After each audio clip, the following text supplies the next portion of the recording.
balik lagi di live podcast bersama Rohmi spesial Hari Kesehatan Mental Dunia episode kelima. Perkenalkan, nama aku Latifah, aku merupakan mahasiswa dari Fakultas Psikologi Universitas Indonesia dan aku juga merupakan anggota dari Rohmi. Oke teman-teman, pasti teman-teman di sini kepo nih. Sebenarnya apa sih itu Rohmi dan apa sih tujuan dari podcast kita hari ini?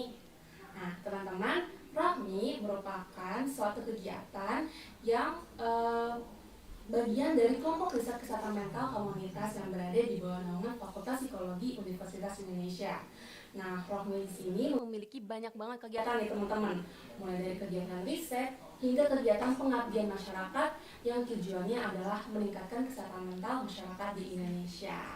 Dan pada siang kali ini teman-teman, podcast kita hari ini diadakan dalam rangka merayakan Hari Raya Kesehatan Mental di dunia teman-teman. Dan di sini kita rayakan bersama teman-teman ya, karena Hari Raya Kesehatan Mental ini merupakan hari kita semua. Yeay. Oke, nah teman-teman, salah satu fenomena nih teman-teman yang lagi ramai dibahas oleh remaja-remaja di sini adalah fenomena persiapan karir nih teman-teman. Dan pastinya teman-teman pengen tahu banget dong tips dan trik persiapan karir bagi remaja. Nah dari itu, di sini kita akan sama-sama nih ngobrol bareng tentang persiapan karir bagi remaja. Tapi di sini aku nggak sendirian nih teman-teman. Di sini aku ditemenin oleh pembicara yang keren banget, yang sudah ahli di bidang karir. Karena pembicara yang ada di sini, langsung saja kita sapa Mbak Ika. Halo Mbak Ika. Halo Latifah, halo teman-teman yang sudah hadir di live podcastnya Rohmi. Thank you Latifah sudah diundang. Oke, halo Mbak Ika. Nah, Mbak Ika mungkin supaya teman-teman bisa lebih dekat lagi nih sama Mbak Ika bisa nih perkenalkan diri Mbak Ika. Oke, terima kasih nih atas kesempatannya. Halo teman-teman yang sudah bergabung dengerin live podcastnya Rohmi. Nama saya Ika. Saat ini saya bekerja sebagai pegawai swasta ya, khususnya di bidang HR di salah satu perusahaan telekomunikasi di Indonesia, dan sejauh ini sih sudah berkarir sebagai praktisi HR kurang lebih sekitar 8 tahun ya, dan sudah pernah di beberapa perusahaan juga. Mungkin kalau misalnya bisa cerita sedikit juga tentang area HR yang saya pernah geluti ya, lumayan macam-macam sih. Jadi pernah di rekrutmen, pernah di learning and development. Mungkin teman-teman di sini kalau yang sudah familiar ya dengan area-area HR atau yang berminat pengen juga jadi praktisi HR, karena biasanya nggak jauh-jauh sih dari lulusan psikologi ya.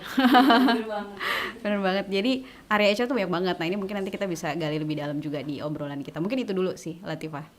Oke, wah berarti jam terbang Mbak Ika di dunia HR ini sudah panjang ya Mbak ya, sudah lama sekali.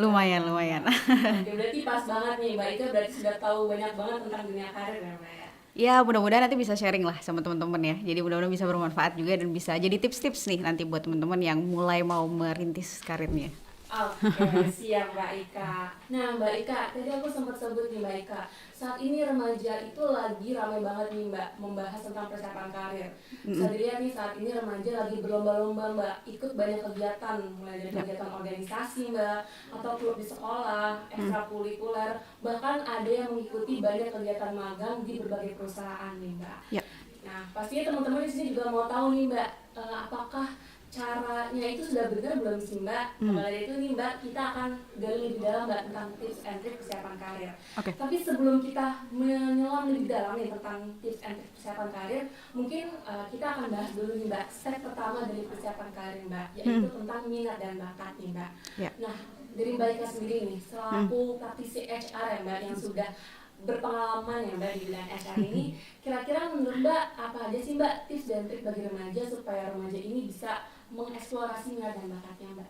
Oke, nah ini jawabannya bisa panjang nih ya, soalnya pertama dari remaja dulu. Kalau remaja tuh kan rentangnya luas ya.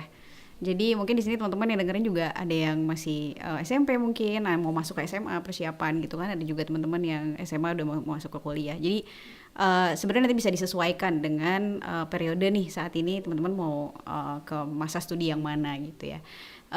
Yang pertama nih, kalau menggali minat dan bakat, yang pasti kita kan harus kenal dulu ya. Kita tuh senangnya apa sih gitu. Biasanya mulai dari dua, kita senangnya apa atau kita ngerasa jagonya ngapain gitu. Nah itu yang paling simpel gitu. Jadi eksplorasi itu sebenarnya bisa dimulai dari kalau teman-teman yang sekarang masih SMP, masih SMA udah bisa dimulai gitu. Caranya gimana? Caranya kalau untuk mengenali tadi tanya ke diri kita sendiri dulu, kita senangnya apa sih? Bisa juga ngobrol sama orang tua. Ya kan, bisa juga tanya teman-teman atau kalau misalnya yang punya kakak, punya saudara sepupu, punya om, punya tante gitu kan, pasti kita kadang-kadang terinspirasi nih sama oh ini misalnya ayah saya nih atau om saya atau tante saya nih, oh keren ya jadi profesinya sebagai apa, misalnya kita punya banyak sekali profesi, belum lagi dengan sosial media itu juga bisa menjadi sumber referensi ya kalau kita kalau kita mau tahu nih kita sebenarnya pengen jadi apa sih, profesi apa sih yang menarik dan cocok dengan apa yang kita suka atau apa yang kita tadi ya punya kekuatan di situ gitu ya. Jadi itu bisa dimulai dari situ. Nah, kemudian nanti arahnya kemana? Arahnya dari ketika kita mulai menemukan bisa tuh nanti mulai memprogramkan, oh berarti kalau saya minat ke bidang yang misalnya, ini contoh gampang nih karena mengalami dulu ya pribadi ya, oh kayaknya seneng deh, kayaknya jadi psikolog tuh menarik ya gitu, bisa seneng ngobrol sama orang gitu kan, terus nanti pilihan karirnya juga sebenarnya banyak gitu. Jadi ketika kita masuk di bidang studi psikologi sebenarnya pilihan karirnya juga banyak. Nah misalnya udah tahu nih yang dipengenin apa, senengnya apa, nah nanti bisa mulai tuh, oh berarti kalau dari SMP harus masuk ke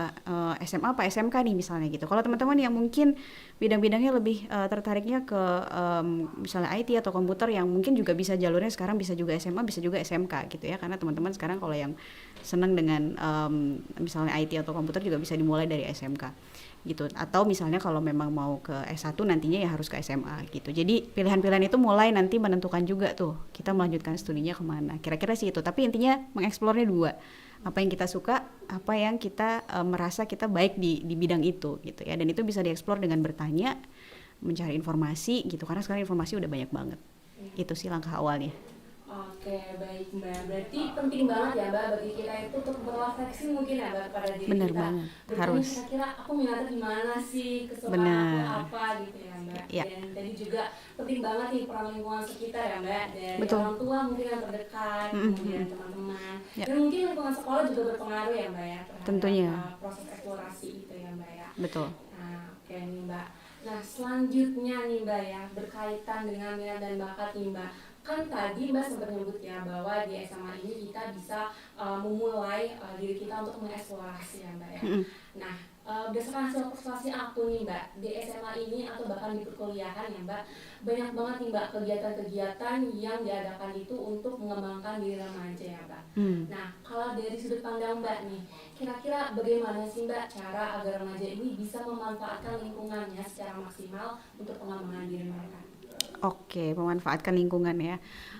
Mungkin aku akan mulai tadi lingkungan itu kan sebenarnya yang paling kita utamakan bisa jadi support system kita ya gitu. Jadi tadi kalau yang namanya support system ya bisa jadi tempat kita bertanya ketika kita mau mengeksplor sebenarnya saya ini bagusnya di bidang apa sih, atau saya sukanya bidang apa sih, tempat kita bertanya. Terus juga nggak hanya masalah bidang, misalnya mau tanya oh kalau sekolah yang bagus nih, atau kalau kita ngomong perguruan tinggi gitu ya, kalau saya suka jurusan tertentu, perguruan tinggi apa sih yang bagus kira-kira gitu. Itu kan juga peran lingkungan untuk kita bisa tempat bertanya gitu ya, apakah teman-teman atau orang tua, saudara dan sebagainya. Yang kedua juga sebetulnya yang juga lingkungan yang penting itu adalah nanti perannya ketika misalnya kita sudah mulai nih menjajaki gitu ya, istilahnya kita sudah menentukan nih, saya kayaknya pengen jadi dokter deh gitu, kayaknya saya pengen jadi psikolog deh, oke saya pengen jadi ahli di bidang IT deh gitu.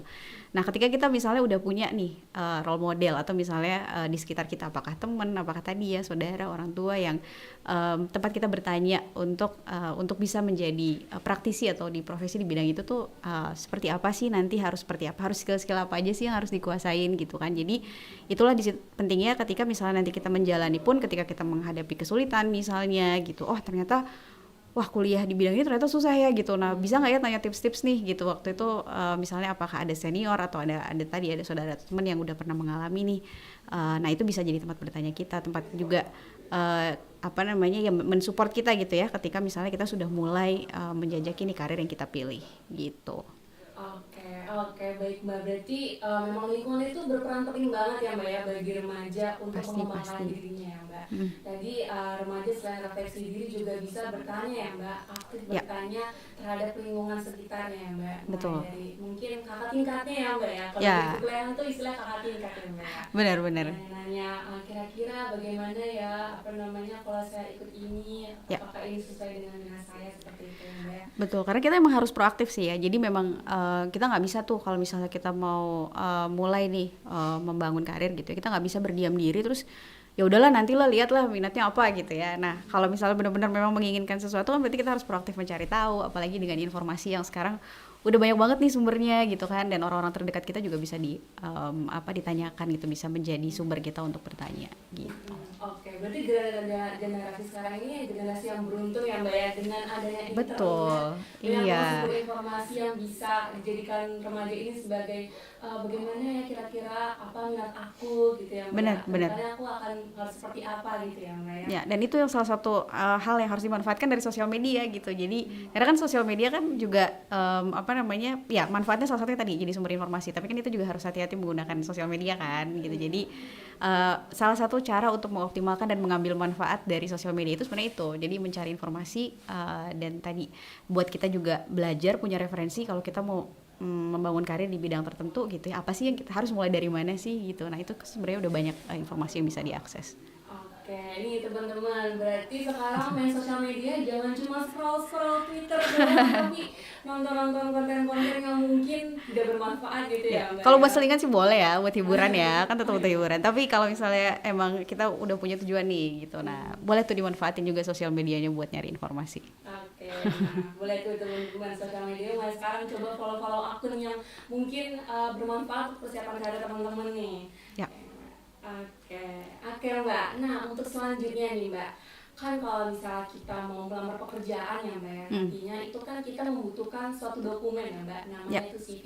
Mungkin buat teman-teman yang belum tahu, CV itu merupakan surat yang isinya itu mengenai informasi diri kita ya Mbak ya, mulai dari mungkin pengalaman kita, pengalaman profesionalnya ya Mbak, atau mungkin keahlian kita ya Mbak. Nah dalam persiapan karir ini kan berarti penting banget nih Mbak untuk kita mengetahui nih Mbak bagaimana sih Mbak cara untuk kita bisa meningkatkan nilai yang ada di CV kita. Oke, jadi ini persiapan untuk gimana sih caranya membuat CV gitu ya, membuat CV yang jadinya atraktif gitu ya bagi perusahaan yang kita mau apply gitu atau mau bergabung. Sebenarnya mungkin ini khususnya nanti buat teman-teman yang fresh graduate ya, artinya yang memang sudah lulus dari perguruan tinggi atau dari SMK misalnya, tadi kalau misalnya mau langsung kerja gitu. Tips yang paling utama sih sebenarnya betul-betul kalau bisa dibuat se-concise mungkin ya, atau jangan terlalu panjang, jangan terlalu banyak informasi di dalam CV gitu, karena biasanya yang poin pentingnya adalah biasanya kalau orang mereview CV gitu, ini khususnya untuk praktisi HR ya pasti tahu. Jadi kalau mereview CV tuh kita nggak punya banyak waktu sebetulnya untuk mereview, karena kan ya mungkin setiap perusahaan berbeda-beda ya, tapi kan mayoritas CV yang masuk itu sangat banyak gitu, dan kita nggak mungkin mereviewnya betul-betul detail dibaca semua gitu. Pasti kita akan fokus pada poin-poin yang penting. Misalnya nih poin-poin penting tuh kalau khususnya untuk fresh grad kuliahnya di mana gitu ya, kan biasanya juga jurusannya apa. Terus kemudian kalau misalnya ada pengalaman magang atau pengalaman organisasi untuk fresh graduate itu bisa ditulis gitu. Tapi tulislah yang memang relevan dengan kemampuan kita gitu. Misalnya kita kan kalau teman-teman di sini pasti aktif banget nih organisasinya gitu. Ini teman-teman di sini nih ya aktif nih teman-teman Rockme di sini nih. Aku suaranya nggak kedengeran dari tadi ya. Tapi pada serius banget dengerinnya. Jadi ketika kita aktif berorganisasi dan itu relevan dengan bidang yang nanti kita mau apply gitu. Misalnya mungkin kalau yang kaitannya kayak mungkin bidang-bidang kayak marketing communication gitu kan. Itu kan memang mengharuskan kita untuk pernah menghandle event misalnya gitu, terlibat dalam kepanitiaan yang menghandle sebuah event. Nah itu nggak apa-apa ditulis gitu karena itu memang relevan gitu. Jadi kalau bisa masukkan pengalaman-pengalaman yang memang relevan dengan bidang yang kita mau tekuni gitu di dalam pekerjaan gitu. Jadi jangan terlalu banyak memasukkan semua informasi gitu. Dan kalau pendidikan tuh sebenarnya cukup sampai pendidikan terakhir ya, mungkin 2 terakhir. Misalnya kalau kuliah ya berarti kuliah, dan kalau mau masukin SMA fine, tapi nggak usah sampai SMP dan SD dan TK gitu ya. Kadang-kadang karena kita nggak perlu informasi sejauh itu gitu. Jadi kita cukup perlu informasi yang pendidikan terakhir biasanya yang memang balik lagi relevan. Jadi yang harus dilihat adalah kita mau apply-nya nih di bidang apa, terus kemudian masukkan pengalaman-pengalaman yang memang betul-betul relevan sehingga informasi yang dimasukkan di dalam CV tidak terlalu banyak gitu, karena buat sesingkat mungkin. Itu sih. Dan kalau kita punya achievement tadi ya, jadi memang yang bisa ditulis itu adalah pengalaman organisasi dan prestasi. Balik lagi prestasi kita pilih yang mungkin tidak, misalnya nggak yang di masa SMP, di masa SD ditulis juga gitu ya. Jadi kalau bisa prestasi yang memang lately lah gitu, jadi yang baru-baru dicapai selama perkuliahan misalnya. Dan kembali lagi kalau bisa relevan dengan bidang yang memang mau ditekuni gitu. Intinya relevansi. Kata kuncinya di situ. Iya sih Mbak, aku tuh sering banget nih Mbak lihat orang-orang tuh saling pamer gitu ya Mbak, saling menunjukkan CV-nya itu.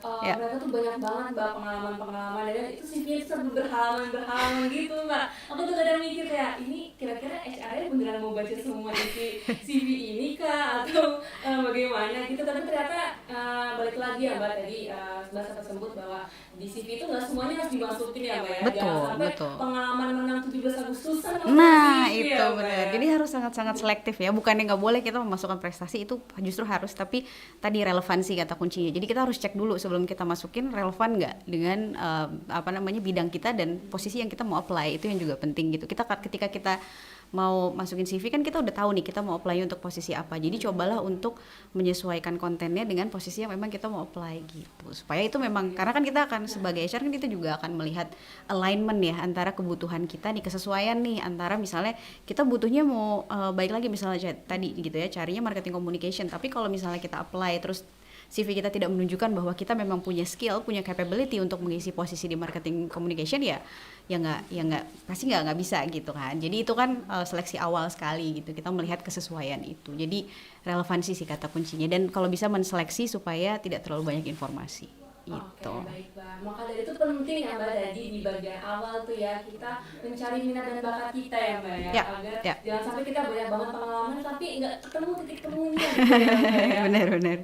Oke, baik Mbak. Di sini ada komen nih Mbak dari penonton kita, dari pendengar kita. Menarik banget nih memberikan pandangan karir dari perspektif SMP atau SMA. Karena pengalaman saya yang semasa sekolah nggak mulai karir di masa depan, lebih sering terlena sama waktu bermain. Oke. Ini relate banget ya Mbak. Ya nggak apa-apa sih, SMP SMA waktu yang main-main ya. Tapi perlu juga mikirin gitu. Oke, iya bener banget nih. Nggak apa teman-teman kalau mau main-main nggak apa ya Mbak. Iya, kita kan harus hidup harus seimbang. Jadi nggak apa-apa kalau mau main-main. Tapi ketika misalnya tadi nih kita udah khususnya kalau teman-teman yang SMP dan SMA udah masuk ke tahun ketiga ya, biasanya memang udah mau. Kalau yang teman-teman udah di kelas 3 SMP kan berarti udah mau masuk ke SMA. Berarti kan udah saatnya mulai mikirin nih nanti SMA, karena SMA tuh kan ada dua ya. Kita bisa pilih SMA, kita pilih SMK. Itu kan dua-duanya ada bidang yang nantinya juga menentukan nih karir kita kemana gitu. Jadi mulai menjelang tahun ketiga, nah mungkin boleh main-mainnya dikurangin gitu. Kalau masih kelas 1-2 bolehlah biar balance ya. Apalagi nanti kalau udah mau masuk kuliah pasti udah makin berkurang lagi main-mainnya. Bukan begitu teman-teman yang udah kuliah? Bener banget sih Mbak. Kalau misalnya terlalu serius SMA nanti pas kuliah nyesel kali ya Mbak. Iya benar. SMA tuh kata orang-orang sih masa-masa bermain, masa-masa menyenangkan. Sia-sia kalau misalnya dipakai untuk mungkin kok serius terus gitu ya. Nggak ada salahnya bermain. Balance intinya ya. Balance ya teman-teman, perlu di-take. Oke, nah selanjutnya nih Mbak. Di sini ada pertanyaan nih Mbak dari pendengar kita. Pertanyaannya, Kak, jenis CV saat ini akan ada bentuknya itu ETS friendly dan CV kreatif ya Mbak. Nah, yang lebih baik itu seperti apa ya Mbak? Dan kapan kita menggunakan CV tertentu? Oke, mungkin di sini maksudnya fokusnya lebih ke tampilannya ya, jadi visualnya tuh CV-nya seperti apa. Kalau tadi kan kita bahas konten ya. Kalau dari segi visual sebetulnya balik lagi nih, tergantung karena setiap perusahaan punya standar yang berbeda, itu yang harus saya sampaikan. Kedua juga posisi yang di-apply itu sangat menentukan gitu. Baik lagi kalau tadi misalnya ada teman-teman yang mau apply untuk posisi graphic designer, itu kan kita nggak hanya butuh CV biasanya ada portfolio dari desain-desain yang memang sudah pernah dibuat gitu ya. Dan tentu visual penting. Kenapa? Karena kan posisi graphic designer itu kita mau lihat bagaimana cara dia membuat layout, membuat visualisasi gitu. Yang itu tercermin dari CV-nya. Tapi kalau misalnya posisi-posisi yang sebetulnya memang tidak relevan dengan dunia desain misalnya gitu. Sebetulnya biasanya para praktisi HR di bidang rekrutmen juga nggak akan terlalu fokus dengan visual ya. Yang penting kan sebenarnya informasinya tersampaikan gitu. Yang penting ya kerapihan sih udah pasti ya. Yang penting enak dibaca gitu kan. Dan biasanya kalau mungkin yang saat ini juga apa kadang suka bingung masukin foto atau enggak ya, sebenarnya itu preferensi gitu kan, atau pada akhirnya kan kalau memang kita berminat untuk mengundang interview gitu ya, pasti kan kita juga akan lihat wajahnya juga, apalagi sekarang ada LinkedIn dan berbagai macam sosial media, sebenarnya mudah. Tapi kalau misalkan mau masukin foto ya nggak masalah, itu kalau kita tampilan visual ya. Jadi intinya kembali lagi disesuaikan dengan posisi apa nih yang mau di-apply gitu. Jadi kalau misalnya posisi-posisi yang sebetulnya tidak relevan dengan atau tidak membutuhkan skill-skill yang terkait dengan desain, sebetulnya ya fokuskan pada konten sih. Kalau yang mungkin aku bisa bilang ya, fokuskan pada konten yang tadi kita udah bahas. Dan yang penting rapi dan enak dibaca. Jadi tulisannya juga jangan terlalu kecil, tapi juga jangan terlalu besar gitu. Jumlah halaman juga kalau bisa. Tadi Latifah bilang ada mungkin berhalaman gitu ya. Sebenarnya kalau yang nantinya udah experience sudah beberapa tahun sih wajar ya, karena mungkin kalau pindah-pindah perusahaan ya otomatis akan jadi banyak gitu. Tapi kalau misalnya teman-teman yang fresh graduate gitu, mungkin nanti kan akan kita fokus melihatnya di universitas dan jurusannya apa gitu, sama mungkin prestasi pada saat di kuliah atau misal organisasi. Jadi mungkin satu halaman cukup ya sebenarnya gitu. Jadi itu sih concise, terus kemudian dilihat lagi kalau posisinya tidak relate gitu ya dengan posisi-posisi yang mengharuskan ada desain, sebenarnya nggak usah terlalu fokus dengan visualisasi. Yang penting rapi, enak dilihat, udah gitu. Fokus ke kontennya. Oke, baik. Berarti perkenalkan dulu ya Mbak dari sendiri, nanti mau melamar itu di bidang apa gitu ya Mbak? Betul. Mungkin kalau misalnya mau di bidang yang graphic designer atau mungkin yang berkaitan dengan seni nih teman-teman, boleh nih CV-nya dibuat semenarik mungkin gitu ya Mbak? Betul. Seperti itu ya. Betul, karena itu kan juga jadi bisa dilihat ya. Benar banget. Nah, tapi mungkin kalau misalnya mau ke pekerjaan yang mungkin jadi HR nih Mbak, atau mungkin tadi Mbak sempat sebut di bidang marketing gitu ya Mbak, itu balik lagi tadi Mbak sempat sebut ya di awal, CV itu yang penting adalah relevan dan concise ya Mbak ya, sederhana tapi isinya itu benar-benar menggambarkan pengalaman teman-teman yang relevan dengan pekerjaan yang diinginkan, seperti itu ya Mbak. Betul, dan mungkin yang satu yang juga kadang ya penting, mungkin kelupaan, typo jangan sampai ada gitu ya. Iya. Itu yang penting tuh, karena kadang-kadang agak sedikit mengganggu gitu ya. Itu kan membuktikan bahwa kita sangat well prepared ketika kita menyiapkan CV kita dengan baik, enak dibaca, kita menempatkan diri sebagai orang yang akan mereview CV kita, berarti kan kita akan cukup teliti untuk memperhatikan jangan sampai ada typo, tulisannya harus enak dibaca, susunannya juga enak gitu. Jadi hal-hal kayak gitu sih. Oke, baik Mbak.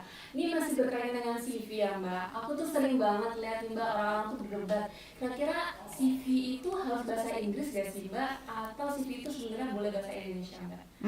Oke. Nah ini kembali lagi nih, aku dari tadi sering banyak jawabnya tergantung gitu ya, karena memang kenyataannya seperti itu. Jadi tergantung, karena teman-teman itu harus sangat menyesuaikan CV itu dengan perusahaan dan posisi yang teman-teman mau apply.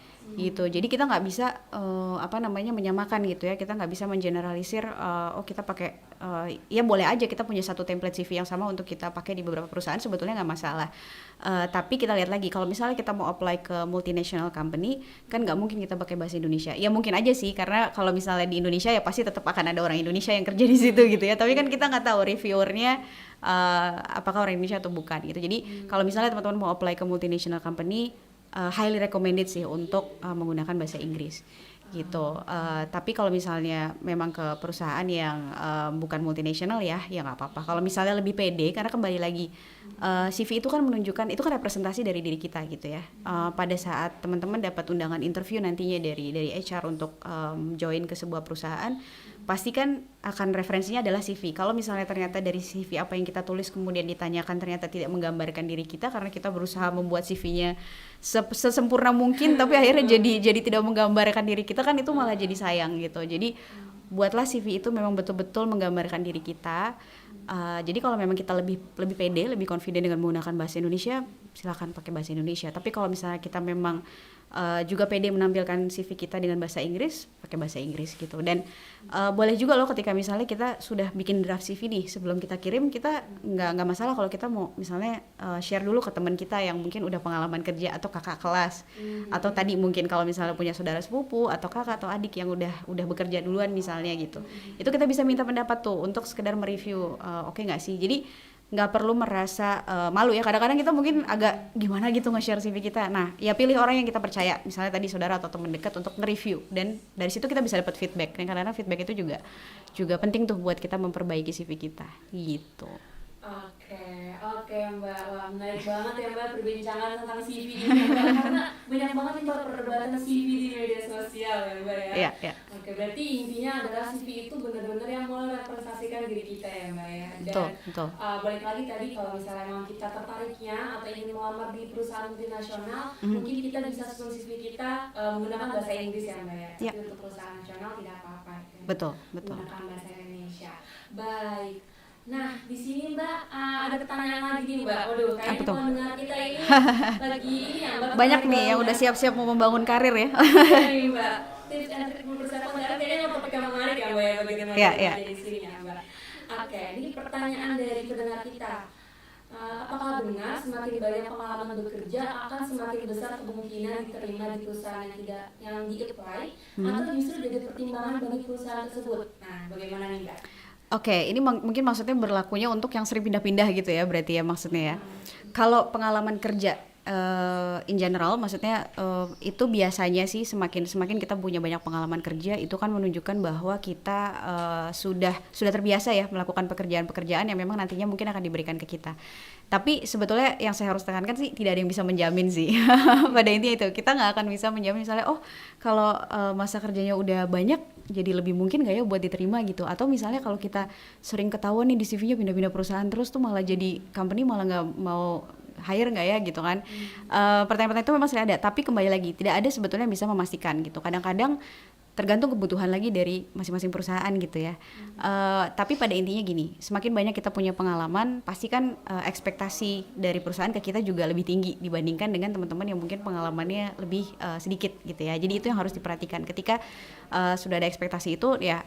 Mungkin perusahaan ketika interview nanti bisa membuktikan gitu kan, apakah pengalaman yang sudah banyak ini nih benar-benar kelihatan dari bagaimana kita menjelaskan saat interview, bagaimana ketika misalnya kita ditanyakan mengenai hal-hal yang seharusnya nih terbiasa menjadi pekerjaan kita bisa jelasin dengan baik atau enggak gitu kan, itu kan harusnya tercermin gitu. Jadi kembali lagi pengalaman banyak bisa jadi nilai plus, tapi itu akan dibuktikan lagi nanti dengan pada saat interview. Jadi CV sebetulnya penilaian perusahaan itu tidak akan berhenti di CV gitu. Jadi tadi baik lagi, CV itu hanya langkah awal dan representasi dari kita. Kemudian ketika nanti diundang interview, bagaimana caranya kita meyakinkan rekruter itu bahwa ya apa yang ditulis di CV kita itu memang betul adanya gitu, dan bahwa kita betul-betul bisa melebarkan isi dari CV itu gitu ya. Kita menunjukkan bahwa ini loh yang kita punya gitu. Jadi kayak mendetailkan lagi isi dari CV kita dengan pada saat interview.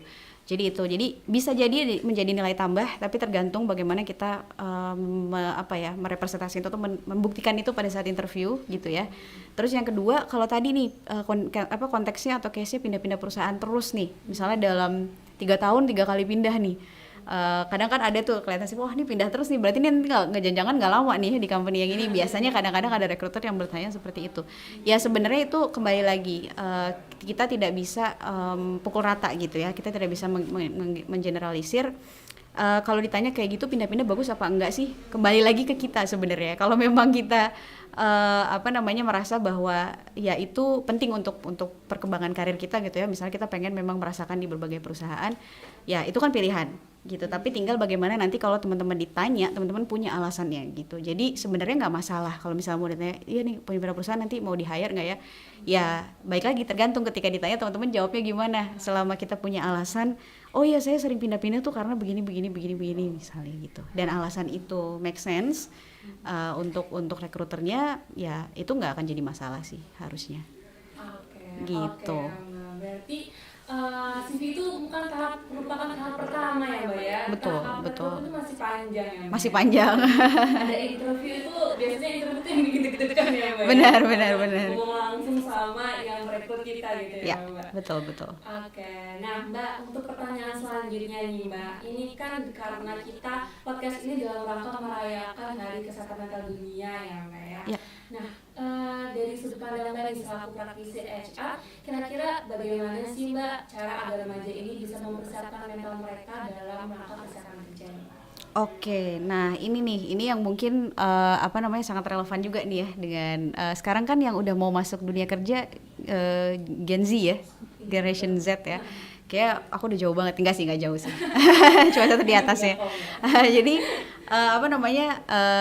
nah kalau dengan kondisi sekarang gitu ya, mungkin sebetulnya nggak terlalu berbeda dengan antar generasi ya. Pada intinya ketika kita mau masuk lingkungan kerja atau nanti untuk memaintain well-being kita gitu ya, ketika itu sudah masuk lingkungan kerja, Yang pertama menurutku sih yang paling penting selalu being open minded ya. Itu yang paling penting, being open minded, terus being agile, karena kan sekarang juga eranya semua harus agile ya.